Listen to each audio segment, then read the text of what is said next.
Hello and welcome to the Tennessee Informer. Thank you all for joining us tonight. After COVID and the rigged 2020 election, most Americans finally discovered that our government can't be trusted to tell us the truth. We know the media and academia has pushed the left-wing narrative for decades. People are starting to wake up to the truth, but there are lies pushed by academia, print media, and our government that go back much further and distort not just our history, but our current understanding of the Constitution and the founders' intent. These lies, accepted as facts, built upon decades, have had a detrimental impact on government at all levels and have been used to justify and defend the erroneous notion that the federal government was designed to be supreme in all cases and that the states are just lower-level administrators of federal policy. And citizens, instead of giving their consent, are now once again subjects to a tyrannical force. How did this start, and who is responsible for the subversion of our Constitution? While no one person is to blame for all subversion and perversion of our republic, there is one person that did more to put us in this course probably than anyone prior to his day. He destroyed the limited government foundation of our Constitution and started a new one based on huge distortions of the first one. And he took nearly 1 million American lives in a bloody and unnecessary war, erroneously labeled as a civil war. That man is Abraham Lincoln. We were to have Tom Delorenzo here with us today of the Mises Institute and author of The Real Lincoln. Unfortunately, he is not going to be with us today. We will reschedule him for as soon as possible. I hate that it turned out this way, but that's what we've got. I do want to congratulate my friends in the Lawrence County GOP, Lawrence Sutton, Brandon Taylor, and the members of the Lawrence County GOP for a very successful and very worthwhile Reagan Day event this past Tuesday. It was the best one I've attended, and it included a straw poll between John Rose and the entitled one, that would be Marsha Blackburn, and Rose easily won in deep red Lawrence County. You can watch it posted on our Facebook page at facebook.com/TN-Informer. You find the YouTube link right near the top of the page. Thanks for being with us. Matter of fact, excuse me, let me back up here. I have in the studio with us, or on Zoom with us, we have Lawrence Sutton, the GOP chair of Lawrence County, and Brandon Taylor. And Brandon, you're the treasurer, I think? Past party chair. Past party chair, okay, all right. And yeah, Brandon's not allowed to be in the Republican Party because he's not bona fide. Okay, yeah. That was on a different show, Dave. Yeah, different show. I just like to bring that up. Absolutely. Well, hey, I'm glad to have both you guys here. And so, before we talk about Tuesday night and talk about Tennessee politics, I do hope that we are able to get him back, and I know you got a few thoughts on them. I think you're pretty well read on Lincoln, and I know some about him. I learned a lot more after reading this book. I would encourage everybody to read this book, The Real Lincoln, by Tom Delorenzo, and the foreword is by Walter E. Williams. He's an economics professor at George Mason University, and if you're a conservative, you probably have heard of Walter Williams. But this book has a lot of details that explains that the Lincoln that we're presented was not the real Lincoln, okay? And then we really, really did not have to have that war. And I believe that from other things I've read, and I think this kind of cinched it. So I hope to get him back on. But I know you read history as well. Lawrence, you got any comments on that? Any thoughts? Well, the thing is, when we went to school, Lincoln was made out as this hero that saved the United States. And, a lot of that is just not true. When you really get to, I will say this, unfortunately with public schools, the best education that I think anybody, especially in a public school system, can get is self-education. Yep. You've got to want to go and get self-education and not what is stuffed down your throat, because they are not stuffing ice cream down your throat when they're giving you an agenda. Yep. Unfortunately. And I look at Lincoln, and what a lot of people don't realize is that Lincoln he tried to coddle the South and even told the South that, and there's letters. So what I'm saying is, don't just believe what Lawrence says or this book says or Dave or Brandon says. There's letters that Lincoln had wrote where he said that he would even allow the southern states to keep the slaves, Right. but they wanted more economic control over the South because at the time, most of the industry and most of the money was coming through the southern parts of the United States. It was not coming through the North. And there was a huge discrepancy of tax income that was being generated. And frankly, the South it was about states' rights more so than it was ever about slavery. Right. And a lot of people will say, well, states' rights is just cover for slavery, but that's not the case. You know, from early on, there's always been these two kind of different views of the country. You had those that wanted, they called them internal improvements, but think big government. You know, the tariffs, and they didn't have an income tax until the Civil War. They had these tariffs, and a disproportionate amount of the tariffs were generated by the South, but spent in the North. And that was a problem. And they just had a different philosophy. Both areas had an overall, not completely, but a different philosophy on what the role of the federal government was. You know, the South was more in line with the founding in terms of limited federal governments. You do those things that are in Article 1, Section 8, and, you know, everything else is a state responsibility. But that didn't really jive with what the people who wanted the so-called internal improvements were looking for. So if you really want to see how badly people were treated, and don't get me wrong, I mean, what happened with slavery, I mean, it needed to be gone. We did not need slavery. But if you look at how, when we had the potato famine in Ireland and all of the Irish were fleeing Ireland and coming over to America during that time period, and how those people were treated. Those people were probably treated in these factories and stuff in the North worse than what slaves were being treated.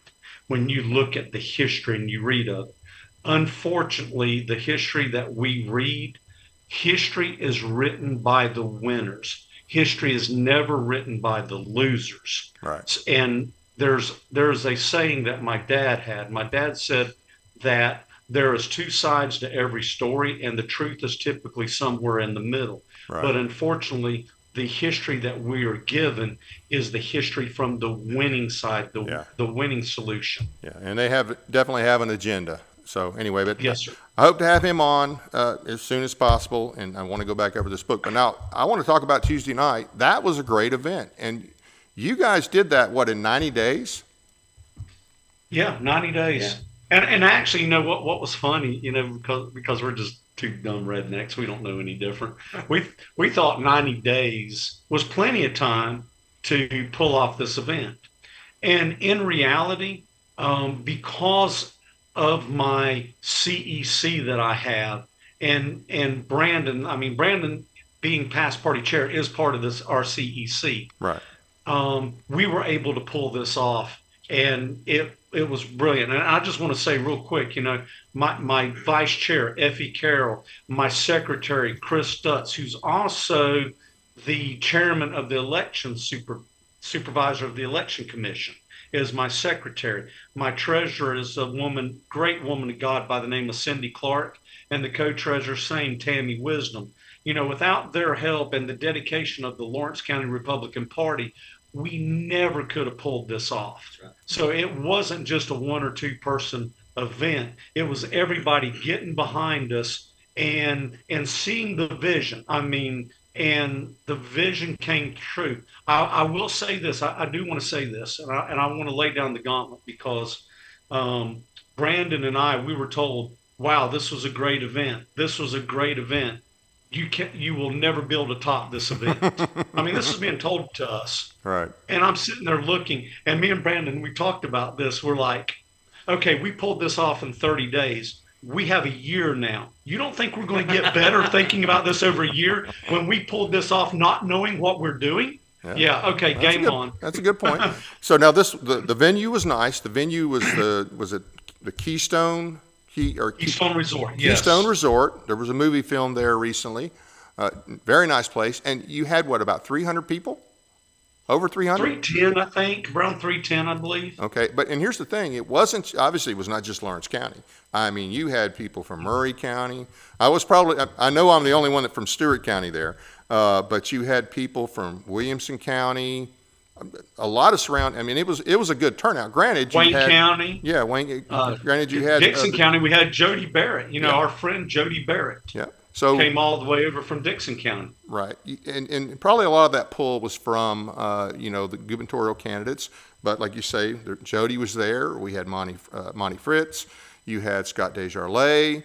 You had the challenger he's going to have in 2026, Tom Davis, and several other. You had local county officials. You guys kind of gave a chance for the whole county elected officials to speak, and that was good.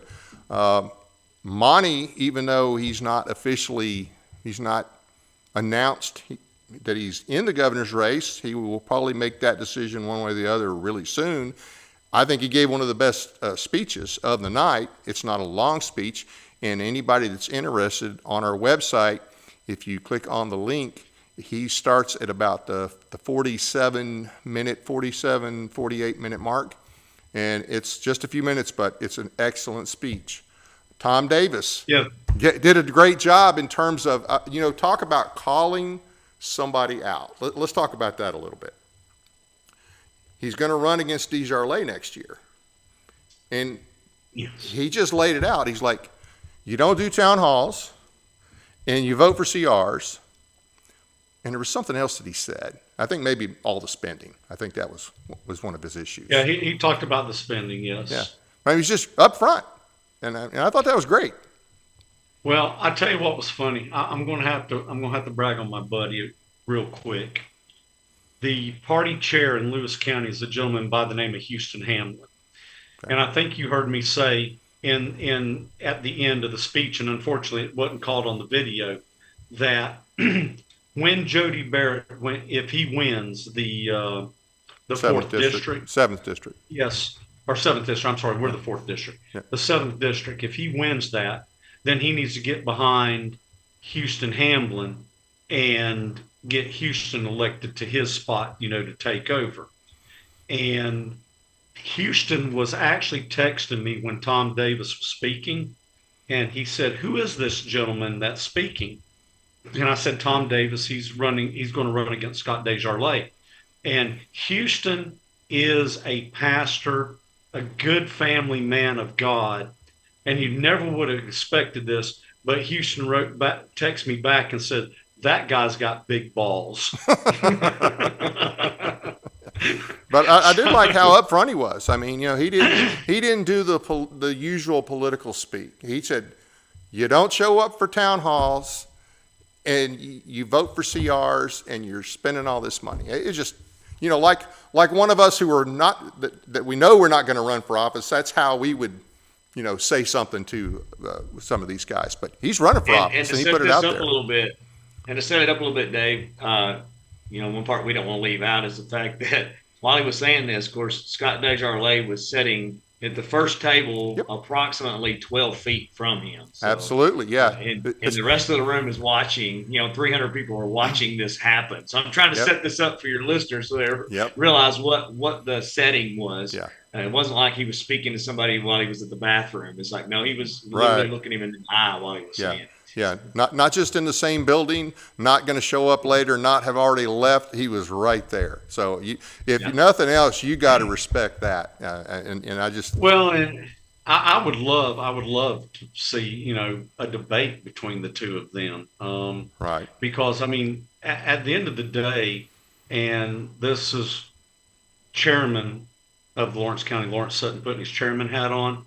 I would love to see a debate between the two of them to get their ideas out there, because there are some people that does have problems with Scott Desjardins, but for the most part, we agree with probably 90 or 95% of the stuff that he votes on at the end of the day. Right. It's just the 5 or 10% that we don't agree with that we're pulling out and showing, hey, we don't like this. Yeah. So I would love to get a debate between the two of them if Scott would be willing to do it. Yeah. Well, and speaking of having some backbone, you did something that I'm glad you did. Okay. Was you expect anything less? No, not really, but it was great because, the entitled one, Marsha Blackburn, has already come out and, she said that she wasn't going to, no need to debate. She's so far ahead in the race, there's no need to debate. And you, on stage in front of everybody, said, hey, we want you and Rose to debate in Lawrence County during the primary. Yeah, town hall debate. Yes, sir. Yeah. And I don't remember what their response was. I'm assuming I didn't actually hear their response. I know Rose already wanted a debate, so I'm sure he was fine with that. I couldn't see Marsha's face from there, but I'm sure you could. Well, I will tell you this, and Brandon's wife, Rebecca, was there, and Brandon will tell you, in the green room, I went up to Marsha and asked Marsha would she be willing to do a town hall debate.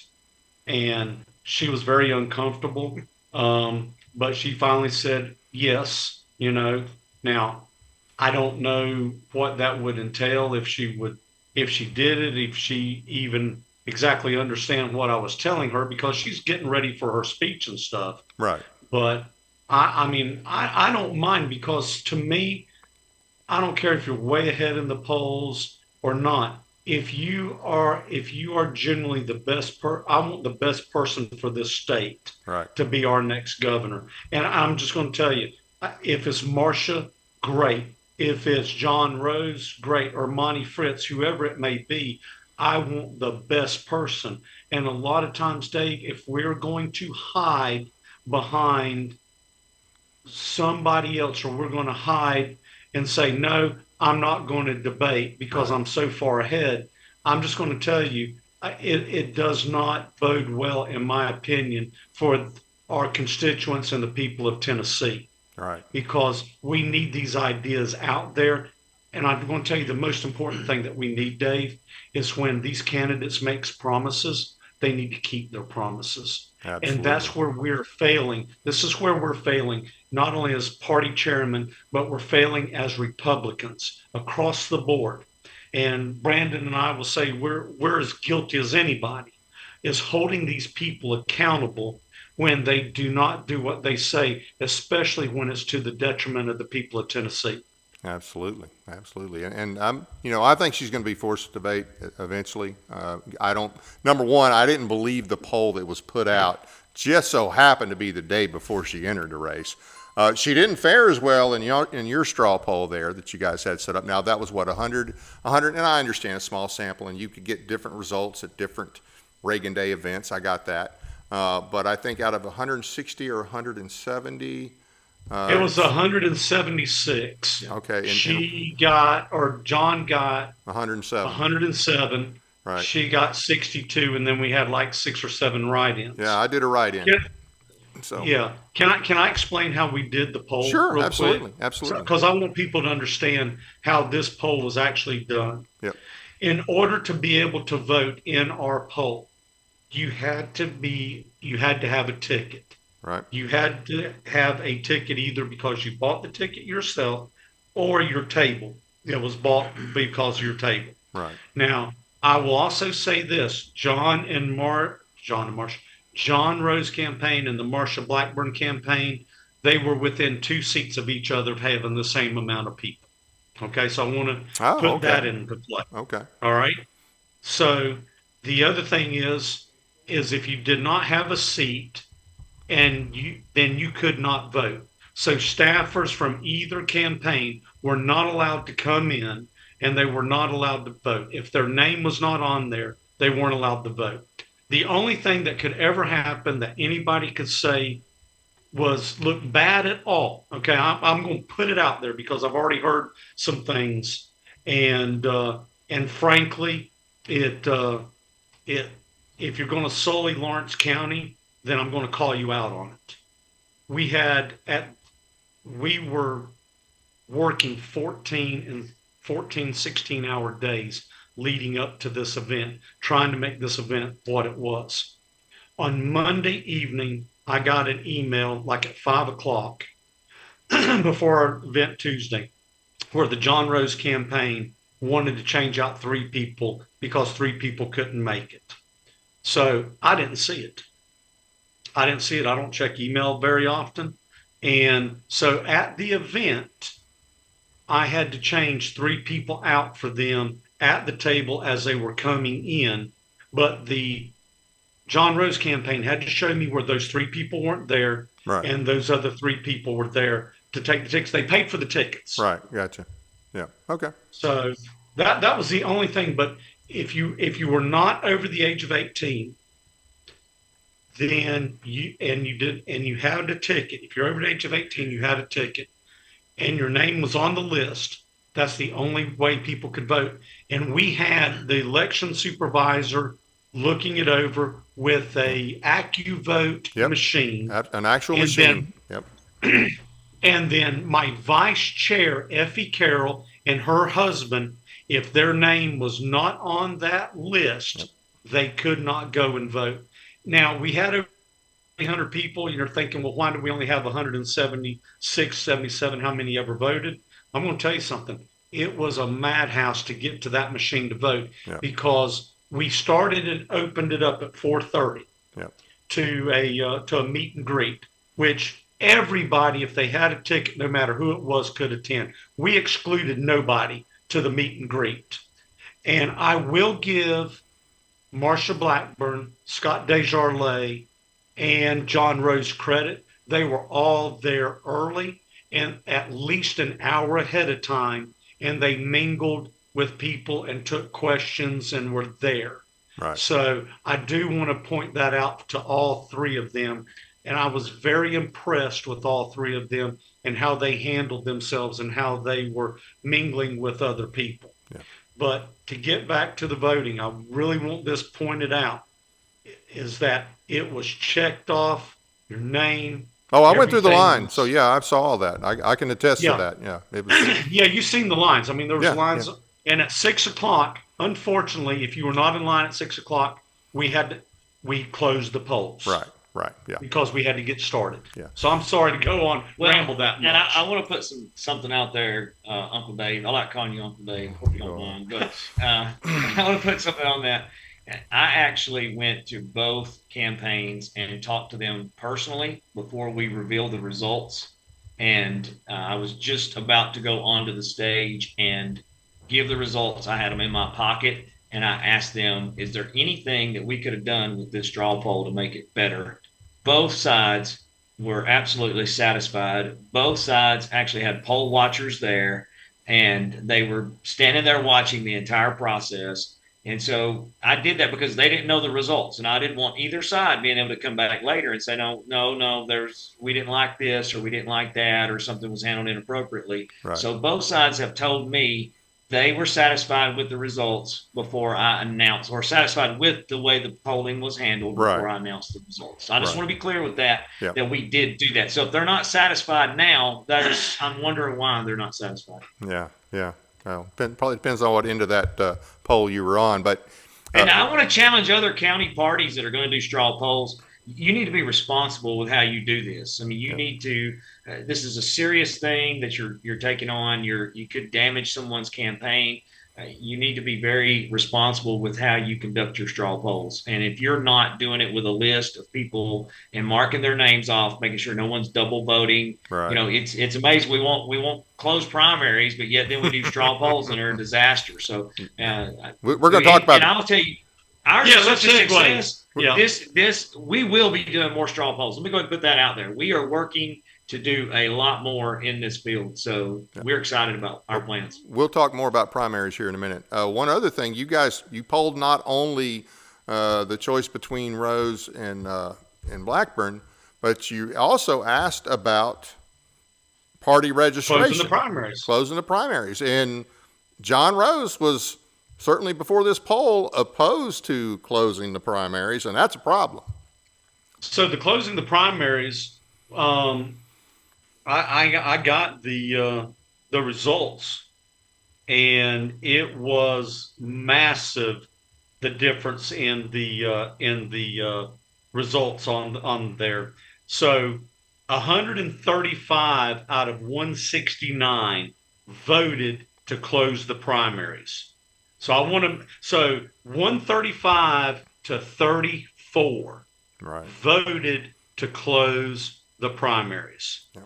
And Dave, I will tell you that is a absolute, I don't care what poll you're doing, that is an absolute drop dead. This is what the people, not only of Lawrence County wants, but I'm going to tell you something. If we polled this, and Brandon and I are talking about this because we have state legislators that are not doing their job. I'm sorry I'm getting mad about this, but they are not doing their job in getting these primaries closed when the people of Tennessee want this. Yep. And closing the primaries, for anybody that may not know, is just whatever. For instance, the GOP, you have to be in the GOP to vote in the GOP primary. You have to prove that you're a member. That's why we want party registration. Right now, a Democrat can come in during the Republican primary, and now he's not supposed to, and there is a law, but there's no way to verify because we don't have party registration. You can show up and you can vote in a primary, and that's what happens, because that's why we end up with all these weak Republicans, because they get the crossover vote from the Democrats, or the Democrats vote for, in some cases in a primary, they'll vote for somebody that, okay, this guy will be easier for us to beat in the general. And until we have party registration and close it, we're going to keep getting that. You're 100% correct. And one of the things I would like to point out to your listeners, Dave, is if they don't think this is a big deal, go look at your last election cycles and look at your commissioners and look at different ones that were elected in these small little precincts around the state of Tennessee in smaller counties where it was within, single digits. We had a school board that was actually, a school board won by 2 votes in a primary. So 2 votes. Now, all that takes is just a couple of people crossing over and throwing your election. It's not like we're talking, they're like, well, it doesn't happen very much. Okay, well, it doesn't happen very much, but how many elections do you have? We've had 2 or 3 election cycles in our county, in Lawrence County, if you look back over voter history, where we've had in our primaries just 2 or 3 votes was the only difference in school board members, county commissioners, and different things like that. And if we think people aren't crossing over 2 or 3 in each precinct, then I challenge someone's taking this seriously if they don't question it. We had our sheriff, John Myers, the first time he ran, I think he won his primary by less than 100 votes. Okay. I mean, so it gets down to just a few digits. But that's the argument you'll hear from a lot of elected officials and state reps. They'll say, well, it doesn't happen very much. But when you start looking at the real numbers, if it is happening, then it's just enough to throw a lot of elections. Yeah. And I want to spend probably most of the rest of the evening, if possible, talking about this. But before I do, there's something I wanted to point out from that night. Marcia Blackburn made the comment, and I agree with this comment, and I liked it, but as far as, she said, Trump is returning power to the states. And she said, and it should have never been with the feds. Well, she's absolutely right. Okay, but the state is complicit in that. They gave up their power. They allowed the federal government to take power. They allowed, in a lot of cases, the federal government to bribe them with their own money. Okay, so that's the problem. And the other thing of that is her and a lot of those people have been up there a long time. Desjardins has been up there a good while. Rose has been up there a few years. And any of the long-term, they have been there while the federal government was taking power and doing things that it did not have the authority to do. And they've all been part of that. And I think that's part of the thing, especially with Marcia, because she's been up there the longest. Is, you've you've been part of the problem. Well, they've been passing legislation that's 1,000 pages long. That you can't read. Full of all kinds of garbage, and they don't even know what they're voting on. We need to slow down how many laws are being passed in this country and enforce the laws that we have. So there comes a point to where we have to reach a breaking point and say, you know what, we've had enough. Every law that's taken away our freedom, and I say this to our people a lot in our county, in our area. I say, a difference between a good law and a bad law. How do you identify that? A good law is protecting your rights and your freedom, and a bad law is taking them away. That's the way you have to look. Our laws should be protecting that. So we have a slew of legislation being passed in the state and in the federal government that you can't keep up with it. We're trying to watch it, and we're trying to assign people to this task. And it's hard for us to keep up with it. So much so, and I'm going to pitch this one out there for your listeners as well. We're working on getting our state reps and our state senator to do an event with us right at the end of this year, right towards middle of December, and we want to hear what legislation they're going to be proposing in the upcoming session. And I'd like to see a lot of our counties get together and start asking our legislators, we want to see your laws and we want to review them. And we're going to have to bring this thing back home and break it down. How do you eat an elephant? You eat it in bite-sized pieces. So we all need to be watching what's going on and what our legislators are That's a good idea. The only thing I would say is the legislature, the leaders, they start meeting in like October, November. They start setting their agenda for the upcoming session in October, November. So by the time we get to December, they've already decided, the so-called powers that be have already decided what they're going to push. Now, the bills aren't filed, but I'm telling you, they get together in October, November, and kind of set their agenda. So, and granted, well, that's the reason we want to wait until December to see what kind of crap that they're trying to throw out well, there. my thought was we get to them before. I mean, take what we want to them before, and it's maybe too late. Maybe too late to do that this year, but not in all cases. We need to get to them before they meet in October, November, and say we want this. And it is more effective, like you say, if we're doing it as county GOPs, especially have numerous county GOPs sign off on, hey, we want A, B, C, and D, and we don't want these others. The Tennessee GOP should be spearheading this. This is a task that should be done by the Tennessee GOP. They should be spearheading this task, and I'm pushing my thumb in their back to get them to do this. And if they get upset with me for saying it, I'm sorry. I know these folks are volunteers, but they still can put together committees. We need to be doing this on the state level through our Republican Party. The Republican Party is nothing more than a tool that we use to get people elected. It is a tool structure. And so we need to be utilizing that, and we need to be watching the legislation before it comes through. We've been caught, all of us. Dave, you've sat with us in committees. We've sat there together because we're trying to stop something right before it hits its target. We're trying to stop the bullet. Yeah. And we should be not ever getting things loaded into the gun so it could be fired down range. And so we are getting in the game too late.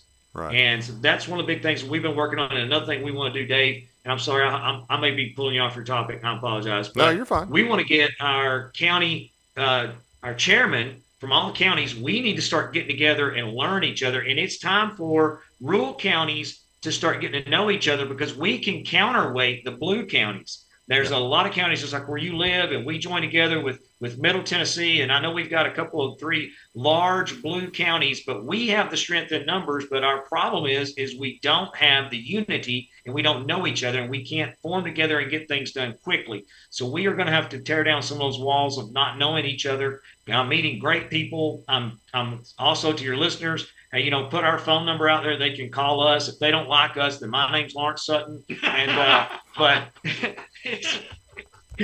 but really, I mean, we've got to get to know each other, Dave, because we're waiting too late to get into the fight.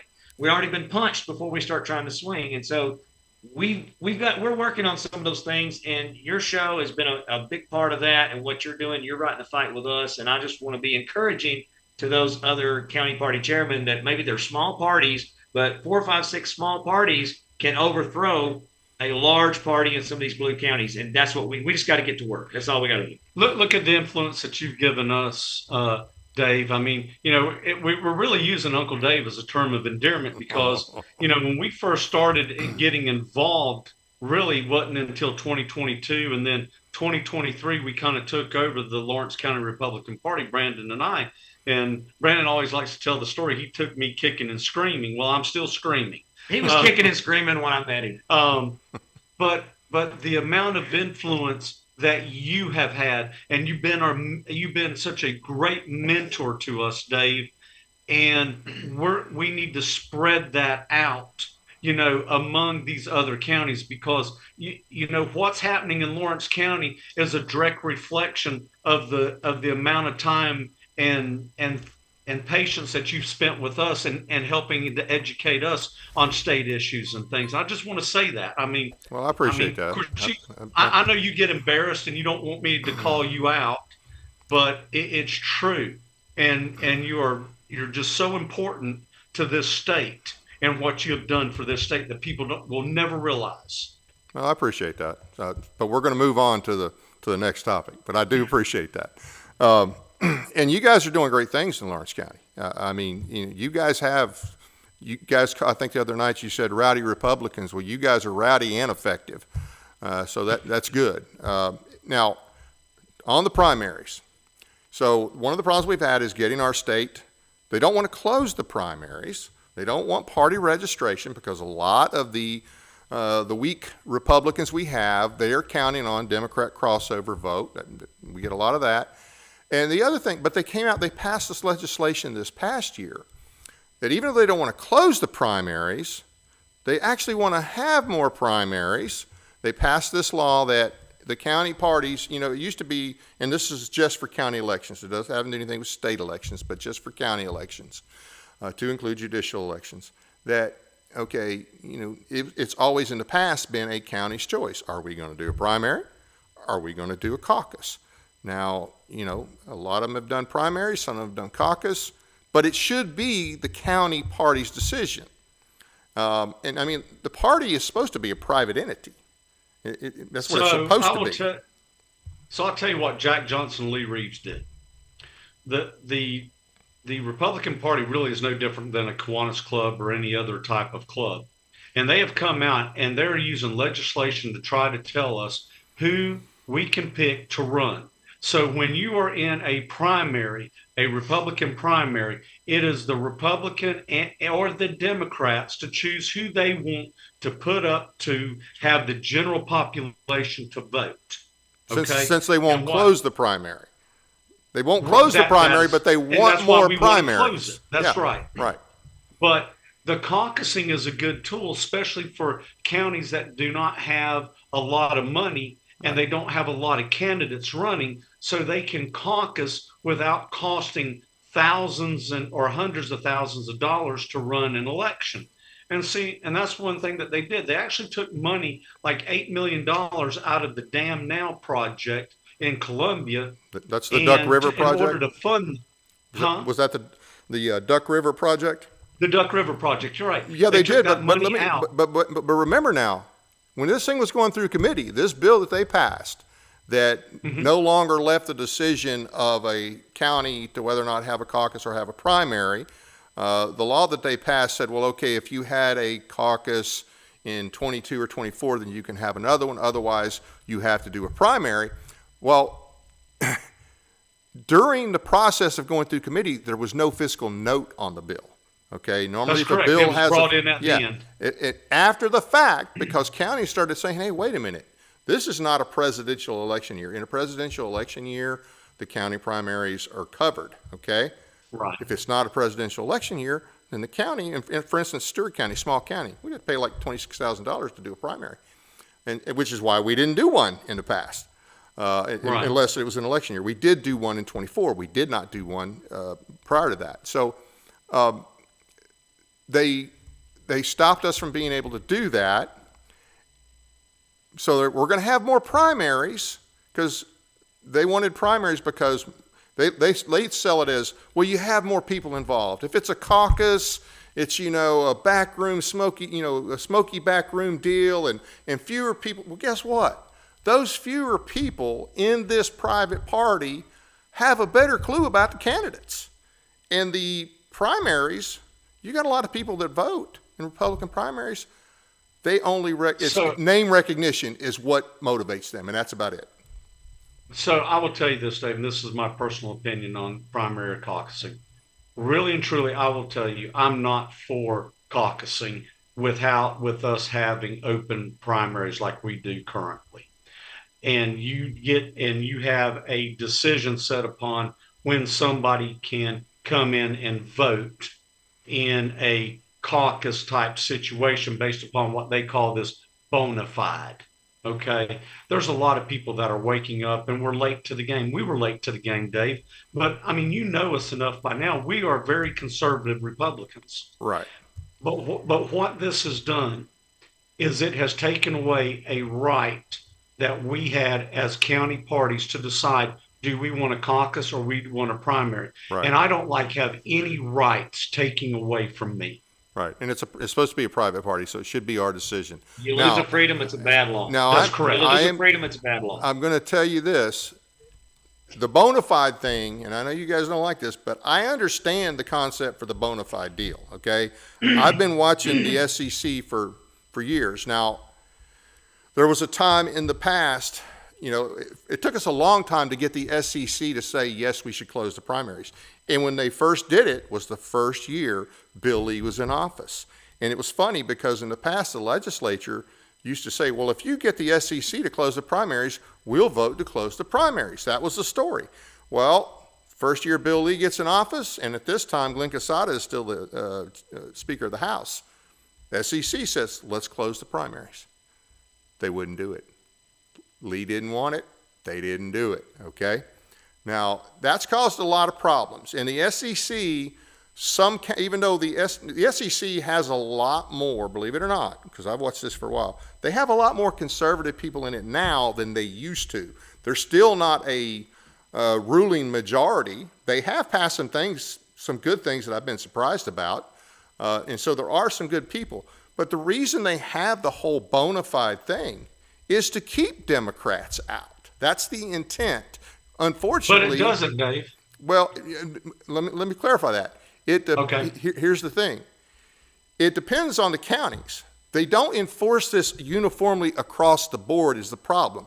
They pass a thing that says, here's the statute, but or here's the rules, but then they allow those counties, in some cases, and this is from everything I understand, not to necessarily uphold the rules. So you may have this district over here that plays it straight down. Hey, you have not voted in the last 3 out of 4, so you're not qualified to run for this position. Then other counties, they water that down. And that's what hurts them. Now, here's what else hurts them. 2020, and I think you guys were paying attention then somewhat. In 2020, okay, in 2020, they had a guy from Knox County, Eddie Manis, known Democrat, known homosexual, Trump-hating Democrat, okay? And they had a bona fide Republican in that district. And there were people who, at the time, you could vouch, basically saying, okay, this person's a good Republican, or this person is what we want, okay? And guess who vouched for this person? Now, when I tell you this is over the objections of the SEC at the time. The SEC voted against this, but at this time, the final decision maker in these cases was the SEC chair, which at the time was Scott Golden. So Eddie Manis was recommended to be allowed to run for this position by Bill Haslam, former governor, Glenn Jacobs, Richard Briggs, Senator Briggs, Jeremy Faison, and Tim Burchett. Okay, speaking of Tim Burchett, now Burchett's got his good points, but you know what? He supported this guy. He also told us, hey, those Gazan refugees would fit in right here in Tennessee. He said that just a couple months ago, all right? And now he tells us Marsh is the best thing for Tennessee. I'm not quite sure which one of those three is the worst, but all the same. So keep in mind, Burchett's kind of like Trump. He's great in some things, but he sucks on endorsements, all right? I'll just leave it at that. But they changed the rules after that. They're like, you know what? The SEC said no. The chairman at the time had the authority. So they changed it after that. The chairman no longer has the authority because the SEC said that's BS. He should not have that much authority to make a call like that. So they have done some things. The problem is things are not consistent across the board. That is the problem with the SEC. Is this SEC over here, this district, they want to cheat. This one over here, they want to play hardball. You got to be on the same sheet. You got to play hardball. And I understand your point. This person's more conservative. This person is a good Republican. And I understand that you can have voted for Republican for 10 years and not be worth a damn, because we got a bunch of them up in the legislature right now. We got a bunch of them that have always voted Republican. They ain't never been worth a damn. Okay? But I understand the reason for it having some way to determine, okay, this person has to vote X number of times. in order for us, and it's not a guarantee. It's not a guarantee. There are people that may have met that or not met that standard, like you guys earlier, but you're more conservative and more of a Republican than other people who are in elected office. That's just a fact. But the intent is to have some kind of standard. So I understand it. I understand, especially when we have open primaries, that undercuts it right there. It was a ban. Well, that's what it was. It was a Band-Aid on a bullet wound because of the open primary. If you closed the primary, this would be absolutely irrelevant. Yeah, moot point. And so the SEC is trying to legislate, which is not their role. Well, now wait a minute. The SEC should be let me finish my thought. The SEC, we should be pushing the legislators to get these polls closed or these primaries closed. That's where we come in as a party. We can't come in on the backside of this and change our bylaws to get around the fact that we've got legislation that's absolutely a disaster. Well, I'll take a little different view. If we're a private party, the legislature should have not a thing to say about how we select our candidates in a primary. And oh, by the way, but yet it's happening. It's happening. I'm just saying that's when we say we want the legislature to fix it, we can't want the legislature to fix it and us still be a private party. We got to go one or the other, in my opinion. And I know we're not there yet, but you know. So basically, you're telling me we can ignore what Jack Johnson Lee Reeves did. No, what I'm saying is I don't understand why the legislature even has any oversight of what's supposed to be a private party. Well, they shouldn't. The private party should actually have they should actually be in control of who they put up that's in that legislation right now. So if it's a Democrat, then the Democrat Party should have control over that Democrat. Same with the Republican. The Republican should have control the party of that person that they have brought in to represent them. Okay. And I think we talked about this before.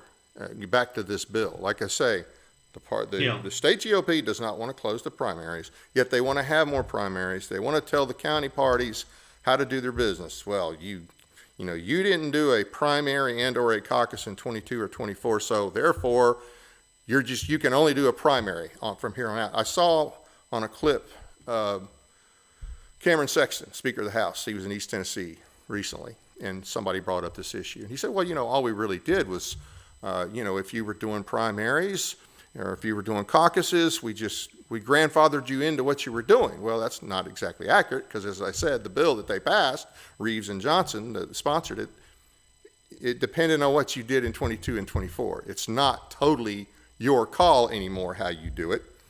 No. Secondly, he brought up the issue of the $800 million or $8 million, whatever. Yeah, $8 million was brought up.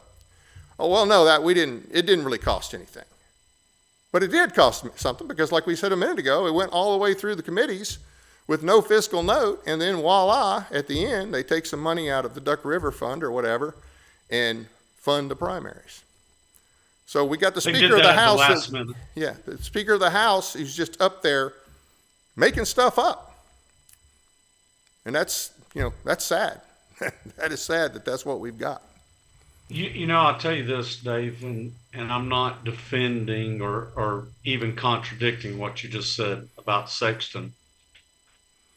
But I'm going to tell you what one of the biggest problems that we have in not only Tennessee, but in the United States. We have too many bills. We have too many laws. I don't even see how these people can keep straight or keep track of all this. They can't. I mean, it's ridiculous. Yep. I mean, we have 1,500 at least new laws each year in the Tennessee that are put up there. And like Brandon said, most of these, if they're taken away, you're right, they need to go. Yep. We don't need that. As a matter of fact, I would like to see legislators, instead of saying, look at the bills that I've brought up, I'd like to see legislators look at all of these bills that were passed that we're taking away now. Yeah. No, you still have to do legislation either way, but I think they should be working on repealing a lot of it. That's what I'm trying to say. Yep. We need these guys repealing laws, not making more laws. Yep. Absolutely. I want to put a couple things in on the fact where the SEC changed some of the rules and also what we see with Tennessee legislature and the caucus legislation they put out.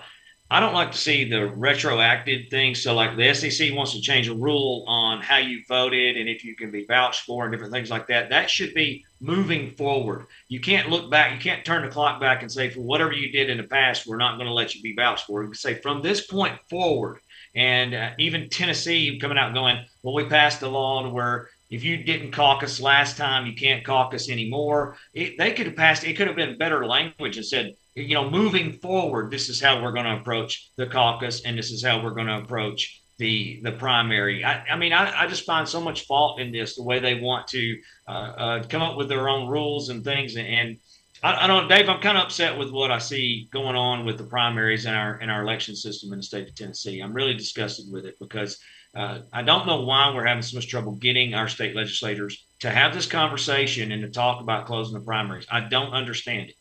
No one can explain it to me, but somewhere, I don't know where it's at, but if I find out, I'm going to call you and get on your show. We'll say, Uncle Dave, I found it. Here's the reason, because no one can tell me I can tell you the reason why we're having this. I can tell you the reason they don't want to close it. A lot of these people rely on Democrat crossover vote. That's exactly why they want to keep the primaries open. They rely on that. And these are the same people that are telling you that there aren't any crossover votes, aren't they, Dave? Oh, pretty much the same people. Or if there is, it's just a little bit here and there. Oh, well, it is against the law. You can't do it. Okay, but there's it's like most, the T in Tennessee laws, for the most part, stands for toothless. Okay, Tennessee's got all these laws that they don't enforce.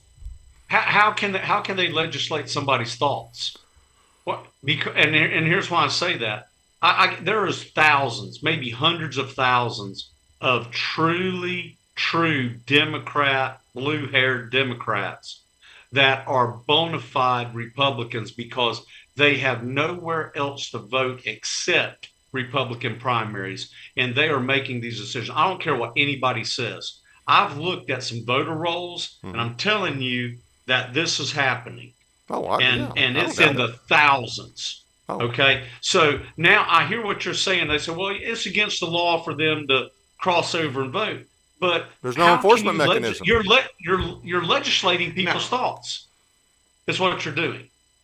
You're trying to legislate a thought instead of getting them, instead of being on the fence. I know you're looking at me, huh? What do you mean legislating thoughts? Well, okay, so let's say somebody's been voting Democrat their entire life, and then they go this time and they vote as a Republican. Supposedly, then that is against the law. But are you saying because we don't have closed primaries, so are you saying maybe they woke up and they saw the light that day? Maybe they got saved. Maybe Jesus got a hold of their heart and they realized that they could not vote Democrat anymore because they couldn't vote for killing babies, and they couldn't vote for sodomite marriage, and they could not vote for taking away people's rights and of the ability to defend themselves with the Second Amendment. And this is where the problem lies, because we're creating fence sitters. And I'm going to tell you something about a fence. The devil owns the fence. You got one side of each fence, and the devil is given that fence. But we don't have a perfect way as a party, any party, to determine, okay, all right, does this guy share our beliefs and values? All right, so there has to be something. And I'm not saying, we could debate the number of times that, okay, you have to have voted in a Republican primary. Now, once again, with some of the Republicans we have, they're not really much better than Democrats. So even though they've always voted Republican, the things they have voted for or voted against, you couldn't really show much difference in them and a Democrat. But as far as your point of, okay, somebody changed their mind and now they want to be a Republican, they can always register, but now they can always go and register to vote, okay? But a lot of what the SEC's rules have to do with, can you be elected a county chair? Can you run as a representative? That's part of the issue, but yes, just voting is an issue as well. You're talking about just the individual voter? Well, okay, so here's the deal. If you decide all of a sudden that you're a Republican, that you can't be a Democrat anymore, and you vote, they're going to watch how you can see how they vote in the general. Well, wait a minute. You voted in this one. Now you're voting for this guy who's of the other party, And it might take, you may have to set it up over a few years. You may have to look and see, okay, wait a minute. They voted Republican this time. Then they voted Democrat. Then they voted Republican again. Well, okay, that person's an independent.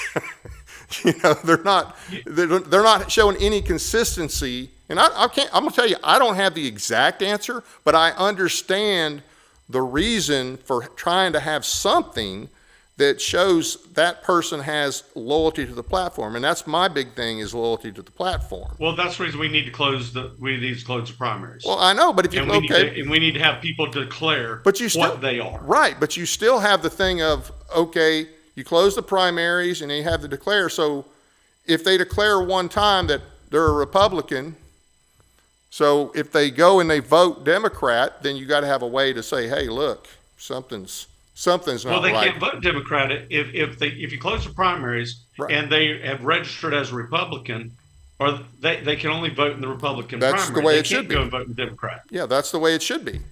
But there's nothing that enforces that right now. There's nothing that consistently. We have open primaries. I got it. We're not arguing about that. We both want to close the primaries. I think we differ on how you determine, and I'm telling you right now, the current system of saying, and this is for elected Republican officials.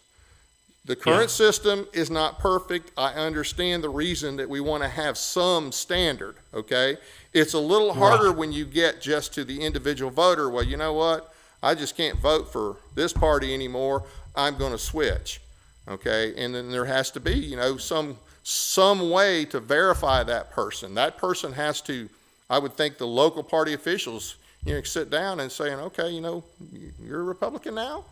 And there's got to be something. What I also don't want to see is, and I've seen this in the past, part of the criteria is for vouching for people, active in the party, which is very loosely defined what active in the party is, or contributed to the party. Okay, well, there's a lot of people that money's nothing to them. They got plenty of it. I don't want to see some bigwig just being able to shell out some money and, okay, now he's a bona fide Republican. I don't want to see that either. So it's not a perfect system. I'll give you that. There's a lot of things. They got to close the primary. You're right. I think we both agree they have to close the primaries. So right, and I know that, but you're talking about in order to be able to run for an office, we have to have some type of a mechanism to say, okay, you just can't become a Republican on day one and then day two turn around and run as a candidate. Right. That's why you got to have a few years of showing that you have consistently voted Republican. That's the purpose for it. Is it a perfect system? No. If it's not a perfect system. Okay. Either way you look at it. I have no problem with that. I mean, so we are 100% in agreement on that, Dave. Okay. Because in order to run for an office, it is a privilege. Right. It's not a right. The right is to vote. I don't want to take anybody's right to vote away, right. But to run for something, that's a privilege, not a right. Oh, I agree. And I would say this, in the primaries, okay, if you're a private organization, it's just me talking, if you're a private organization, you run it how you want to run it. It shouldn't be the state setting those standards. It's a private entity. Why does the state have any say in how this private, as long as we're not doing anything criminal, why do they have any right to say how the party is ran? So I agree 1,000% with that. Now, I want to bring up something because I mentioned platform. The state SEC had to do, they did their own platform. And I haven't looked at it recently, but they did this after the RNC met in, I guess, 2024. Because, the platform prior to that, I think, was from 2016 or 2016 or 2020. They made a lot of changes in 2024. They did. They watered down certain things. They did. You guys are tracking that? You want to talk about that a little bit? Me and Brandon, we definitely saw that, and we're very disappointed, actually. Yeah. Well, let's talk about some of the things that they watered down a little bit. Okay. You want to lead? No, well, we didn't like the way they watered down. They watered down several of the issues that we're big on. Even the even definition of marriage and different things like that. They started sliding on some of our core values. Yep. And they're trying to be more welcoming, and they're trying to bring more folks in, and they're trying to do this, and they're afraid they're gonna offend. Yeah. You know, in this last election cycle, what I heard a lot was, well, we're going to lose a lot of the female vote over a women's right to choose to have an abortion. That was a big issue. And so we've seen a lot of these things start coming in. And what we're concerned about is we're going to see a platform that's going to come forward that's going to be okay with transgender in sports and different things like that. And we're not going to take a hard line on our core values. And that was a chipping away. And you're talking about our platform. I was the chairman at the time, but we had actually printed out the platform, and we had school board members running for school board. We had 5 seats open that year in 2024, coming up before they changed the platform. We actually printed it out, gave it to all of the candidates that were running as a Republican, and our meeting in front of everyone. We gave them a copy of the platform and said, here's your platform. You're running as a Republican. I said this, I'm giving it to you in public. And if you don't follow it, I'm going to call you out on it in public. So the platform is a big deal. And I think the RNC platform that national platform is huge. I hear a lot of counties talking about, well, we need a little county platform. That, I'm just going to tell you, that just doesn't move anything. It makes somebody feel better and you get the warm and fuzzies from it. But that national platform is a big deal, and we have got to get to work on our platform as well, or we're going to see a platform we're not going to embrace, and then we're going to be in real trouble. Yeah, it's going to look like the Democrat platform. Yeah, well, and I think there's some of them that aren't far from that, and I'm glad to see that our SEC did say because they pointed out a lot of the same things. They did not like the way it was watered down, and so they put a lot of those things back in there. And of course, that's our state platform, and right. I think we need to hold people accountable to that. But so do you guys know who was responsible for changing that platform? Who pushed the changes in that platform? I mean, you got to put it to the top. I mean, it's Trump. Okay. But he used somebody to do that. Who was the spokesman he sent out there? Do you know who it was? No, who was it? My understanding, and I wasn't there. I didn't go. Yeah, I don't do the RNC convention, but my understanding, and obviously it came from Trump. But my understanding is that Marsha Blackburn was the one that pushed these changes at the convention. That's my understanding. Okay, and if that's not accurate, somebody out there can tell me. Now, if somebody out there is going to say, "But Trump told her to," well, okay, yeah, we know Trump's not great on everything. He's good on some things, but we know he likes to compromise with certain things. So but I think that's a big issue. I think that's a big issue down the line. We just keep chipping away and watering it. Next thing you know. What's the difference in us and the Dems? I mean, what are we going to be welcoming to the socialist? Is that next? Right. I think where that stems from a lot is the Republicans had the term, we're going to hold our nose and vote for years.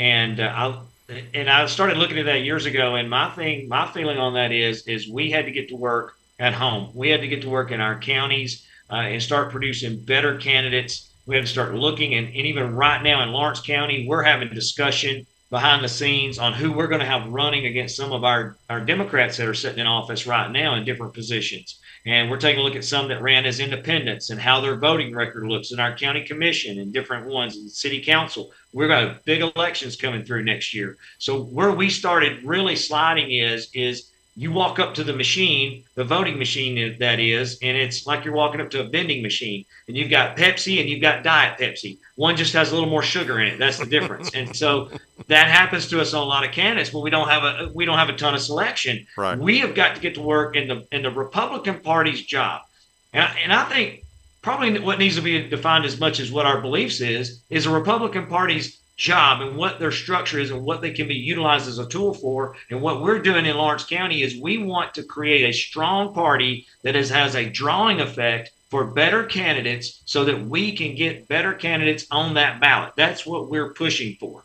And I think the watered down that we're seeing across the board, I think even the fact that we can't get the primaries closed, I think all those things come from the basic foundation that we're not getting good candidates, and I blame us. I blame our friends and our neighbors. I take responsibility for that, If I don't have anyone good to vote for and I'm holding my nose and I'm having to vote, that's my fault. Yep. We've got to go out and we've got to push people. And we've got to say to our neighbors, hey, you would make a great county commissioner. You would make a great school board member, and get them in an office and get them elected and get behind them. A lot of people will run for office if they get somebody pushing them and behind them that will give them that foundation for them to go. And we can be the springboard to help make that happen. And we're not utilizing our power.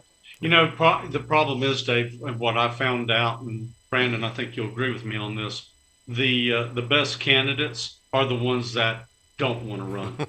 They're the ones that have to be convinced to run. The ones that actually come out and say, oh, I'm going to run. I want to run for this. Yeah, be careful. Those are the ones I kind of worry about. Yeah, absolutely. The reason we got involved, Dave, people probably don't know us. We've been called every kind of name that you can imagine. I've had people say that we were all kinds of different. They've named us everything, from rhinos to zebras. But the thing well, you're is, definitely not rhinos.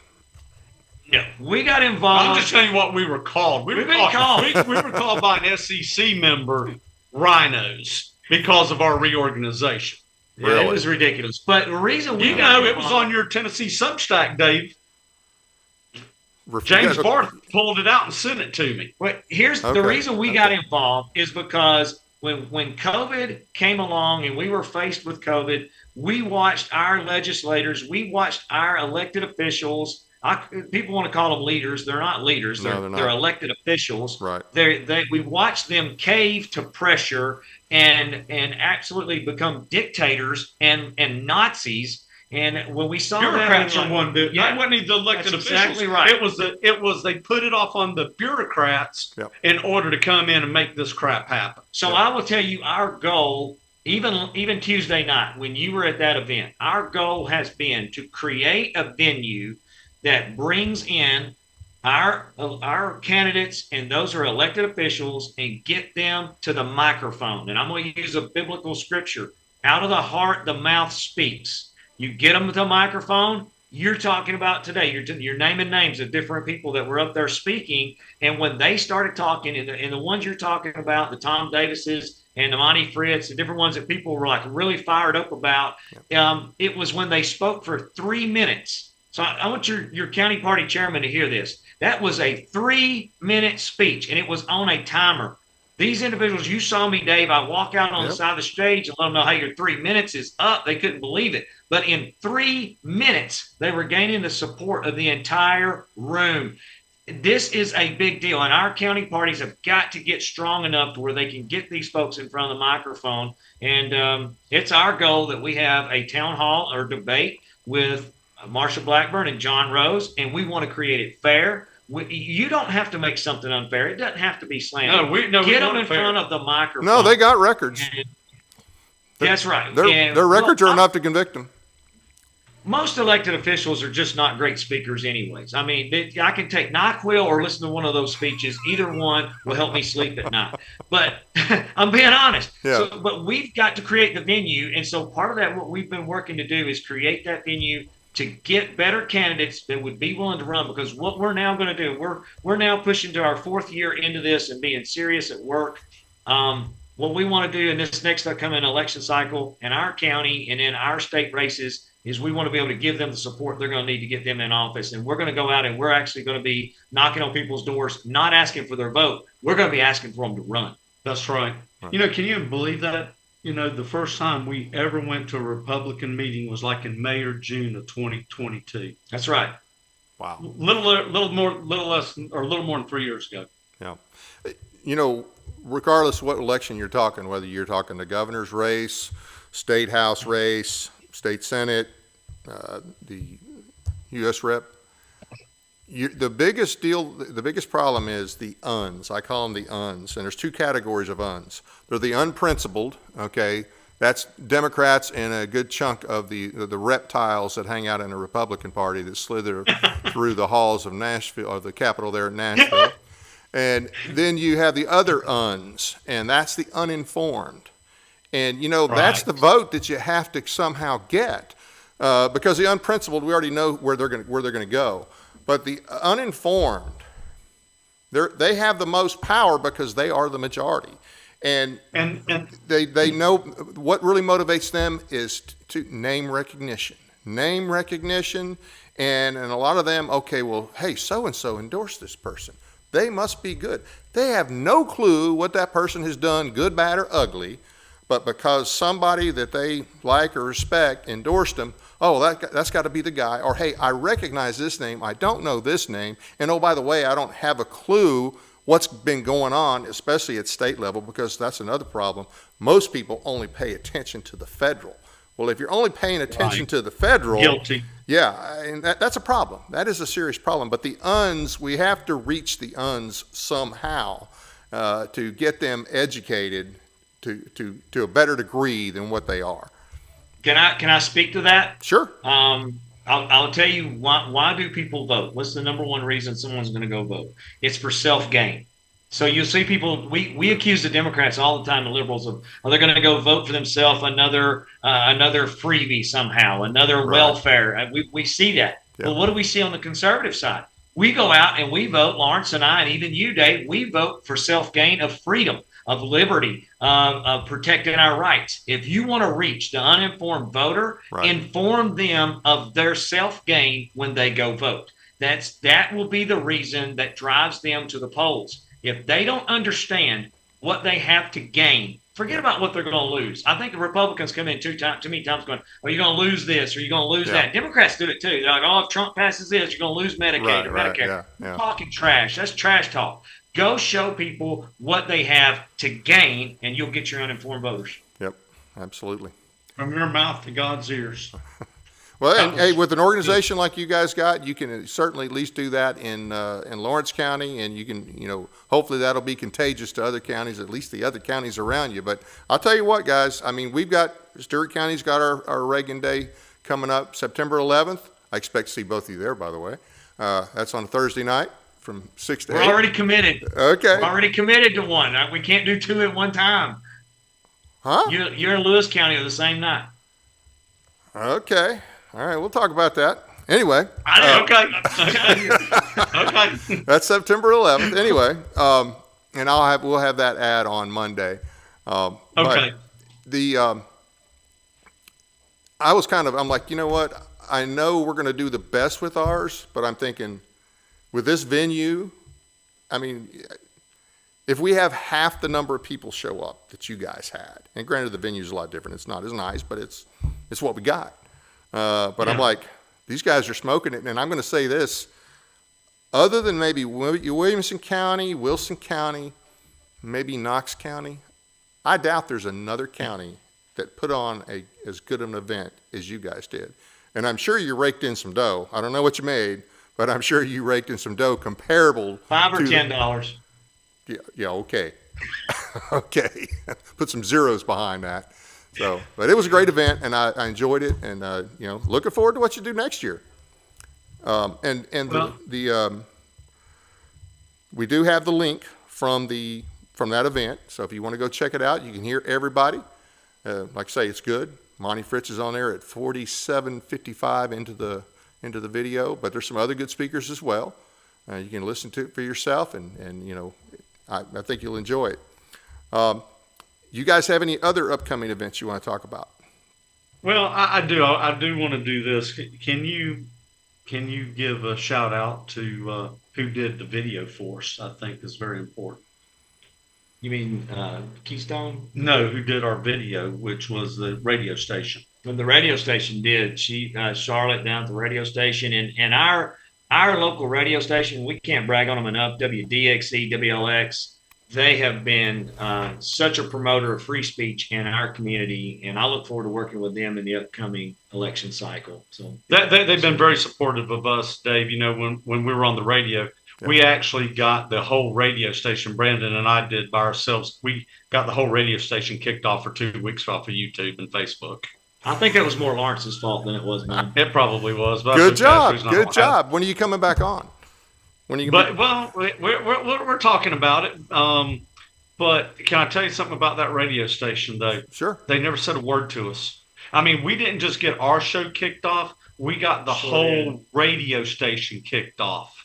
What did you say? And What did I you have say? no idea. I can tell you exactly. Well, we got him kicked off twice. So. We had a local doctor that had treated 2,800 patients during COVID, and not one of his patients died. And he treated every COVID patient as just textbook pneumonia, and every one of his patients lived. He said that on our show. We had it on Facebook. Bam, banned the entire radio station for a week with a warning. No, just 2 because weeks. He said no, 2 weeks. Just because he said that.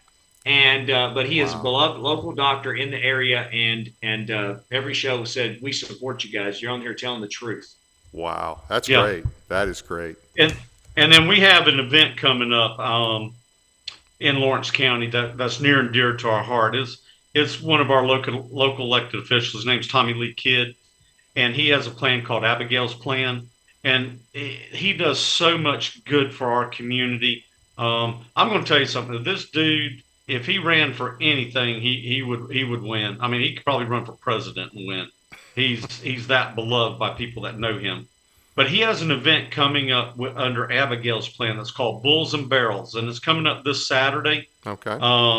Rain or shine, and it is a real rodeo event. It turned into just a charity, but not only now is it just a charity, but it is a professional rodeo event now. Adults are $15 admission. Kids are $10. 4 and under free parking. They got food. They have music by John Ezel and the Fried Cornbread Band. I'd like to go to that one. You hear that band play with that name. And Tommy Lee said, please tell everyone to come early and come hungry. He said pony rides and mechanical bulls. John Ezel and the Fried Cornbread Band are awesome. $15 adults, $10 children, and under 4 free with free parking.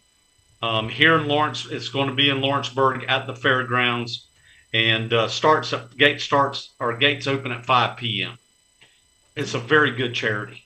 Okay, does a lot of good work. Sounds like it. Now you got a GOP meeting coming up as well, right? Yes, sir. Yeah, we got one coming up on Tuesday. We always have our GOP event the 4th Tuesday of the month at the courthouse. Okay. And I believe that's where all of our events I would encourage all GOPs to have their events at the courthouse, because the courthouse is our house.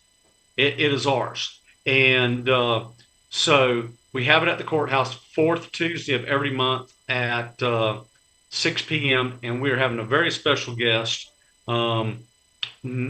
almost to your caliber, Dave, as far as guests, but he is a great guest, and that's Gary Humble of Tennessee Stands. Yeah, he does good work. Good work. And I would tell everybody they need to come to this, because I think Gary may be saying some things that he is not put out on the internet or put out on anywhere else. Oh, okay. I don't know what that could be, but that should be interesting. So. Probably some good stuff about Lawrence. Well, then there would be nothing said then. Okay.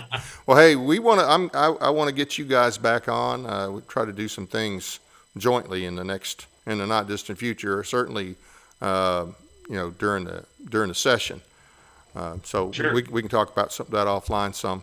Well, hey, thanks for being with us, and thanks for what you do. You guys did a great job the other night. You do a great job in general with the GOP there in your county.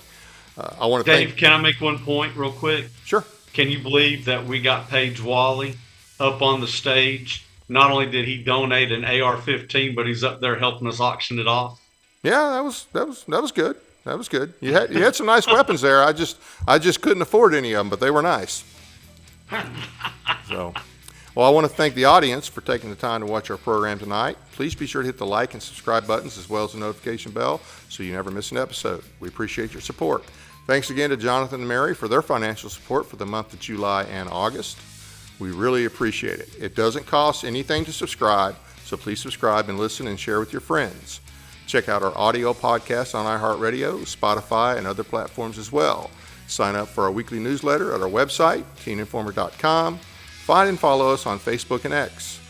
Look out for Dave's Rays, 2-minute audio commentaries on current events. We are making some changes to that, and some will be written and posted on the site. On August 28th, Williamson and Murray County are going to do a joint event. They're going to call it a Mix and Mingle with special guest Clean Comic Brad Stein. There will also be a surprise special guest. This includes a spaghetti dinner. This will be from 6 to 8 at the UAW Hall, 125 Stephen P. Yokich Parkway in Spring Hill, Tennessee. Go to murraytngop.com for tickets.